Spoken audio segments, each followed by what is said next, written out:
Good afternoon, I'm Brandon, and I'm responding to Joseph's proposition that animal testing has had positive benefits to society. And he uses three secondary claims to show this.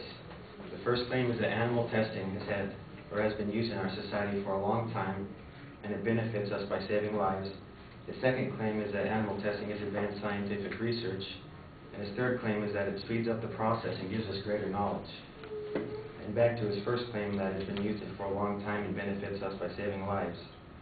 One thing he says is that both the Greeks and Charles Darwin did animal testing. However, he gives no proof as to how that was beneficial.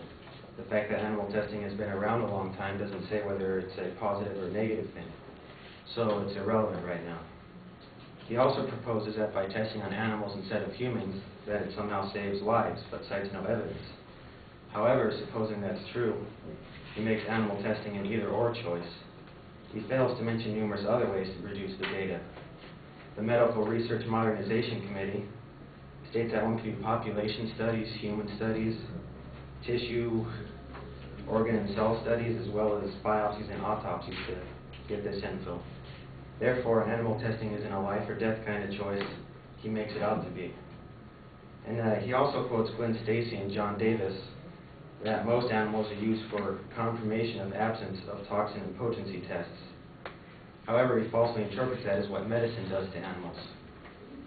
However, as many know, many animal testing experiments are on whether household or cosmetic products, such as soap or eyeshadow, are toxic to animals.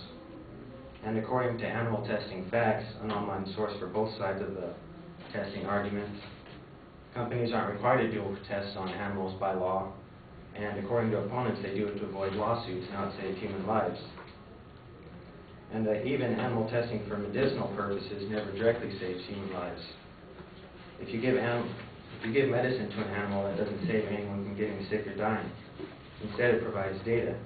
It is the data that sometimes leads to saving people's lives. This data can come from other, more efficient sources, as mentioned above. And for example, in a report co-authored by Christopher Anderegg and Kathy Archibald, they referred to the research in the 60s being done on cigarette and lung cancer correlation. Clarence Little, a leading cancer animal testing experimenter of the time, said that the failure of many investigators to induce experimental cancers, except in a handful of cases, caused serious doubt on the validity of the cigarette lung cancer theory. And even though population and patient study tests showed a very strong correlation between cigarettes and lung cancer, it disagreed with the animal research and was discarded for a while. Anderegg concludes that this animal research actually helped kill thousands as it delayed the warnings provided by using cigarettes. And the secondary claim that animal testing has advanced scientific research. One thing he says is that animal testing has helped find many vaccines for preventing and curing numerous diseases. He quotes the American Physiological Society that animal research has helped scientists to understand and find ways to prevent and treat diseases like polio. And he goes on to list a couple others. However, polio wasn't made through animal testing. Specifically, as according to the National Institute of Health, as well as Michael Horwin, a polio specialist, the polio vaccine was created through using rhesus monkey kidney cells, which is defined as cell or tissue cultures, not actual animal testing. Which animal testing is defined by about animal testing is experimenting on live animals. And Joseph also says that animal testing helps ensure the safety of drugs on animals since we share certain diseases. And he referenced dogs sharing 65 infectious diseases with humans. However, he gives no examples of how that helps ensure safeties. Humans are still fundamentally different than all other animals. One example is from the polio vaccinations of the 50s and 60s. According to the National Institute of Health, what happened was that many of the original polio vaccines, given to over 98 million people, had troubles in animal testing. When they tested it on 18 chimps, all those chimps became paralyzed. However, it was still released to the public, and fortunately, it helped to wipe out polio from the Western Hemisphere without having the same effects as it did on monkeys. So the vaccine had different effects on the monkeys and humans. The animal testing did put up a flag, but it did not ensure or even analyze the safety of the drugs for humans. And his final claim is that animal testing helps speed up the process and gives us greater knowledge. And by process, I took that as referring to the potency and toxicity tests. The way he says it speeds up the process is that They are not going to walk down a human and see what happens. But he doesn't cite any examples of that happening. That is a personal generalization.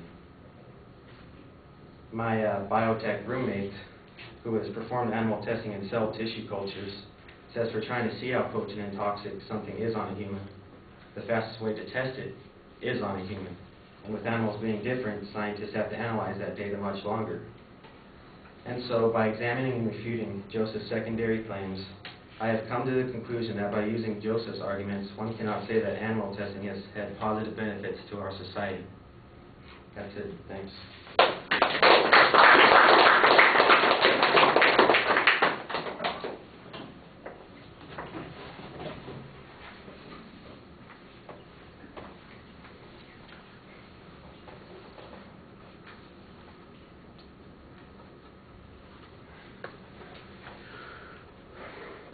All right, the signposting is very clear. I thought you did a good job explaining the advocate's evidence pretty consistently. Their reasoning could be challenged a little bit more on all three of the points that you get to. I thought you had very good counter evidence on each of those claims to provide an alternative way of interpreting that information. The one that I thought was a little bit problematic was right at the end when you were citing the best way to test the toxicity is on humans. Of course, there is a negative consequence of discovering the toxicity by testing it on humans, and that seems to be, one of the things that is being neglected by your position. Other than that, I thought you did a very good job on those issues.